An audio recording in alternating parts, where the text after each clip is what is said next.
ఒకవైపు రాష్ట్ర బాధ్యతలు, మరోవైపు అభిమానుల ఆశలు. వీటి మధ్యలో నిలిచిన వ్యక్తి పవన్ కళ్యాణ్. ఏపీ డిప్యూటీ సీఎంగా కీలక బాధ్యతలు నిర్వహిస్తూనే తాను ఒప్పుకున్న సినిమాలను పూర్తి చేయడం చిన్న విషయం కాదు. హరహర వీరమల్లు, ఓజీ, ఉస్తాద్ భగత్ సింగ్ ఈ 3 సినిమాలతో అభిమానులకు తన మాట నిలబెట్టుకున్నారు. ఉగాది సందర్భంగా విడుదలైన ఉస్తాద్ భగత్ సింగ్ బాక్సాఫీస్ దగ్గర మంచి స్పందన తెచ్చుకుంటోంది. అయితే అదే సమయంలో సోషల్ మీడియాలో కొత్త రూమర్లు కూడా మొదలయ్యాయి.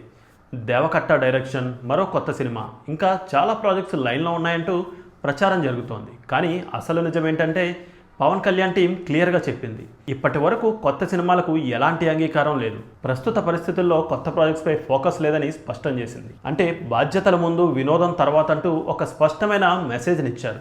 అయితే అభిమానుల కోసం ఒక చిన్న హోప్ కూడా ఇచ్చారు. ఓజీ 2 గురించి సరైన సమయంలో పవన్ కళ్యాణ్ స్వయంగా చెప్తారు అంటూ స్పష్టం చేశారు. ఇక్కడ ఒక విషయం మనం గుర్తుపెట్టుకోవాలి, పవన్ కళ్యాణ్ కేవలం హీరో కాదు, ఇప్పుడు ఆయన ఒక బాధ్యత కల నాయకుడు కూడా.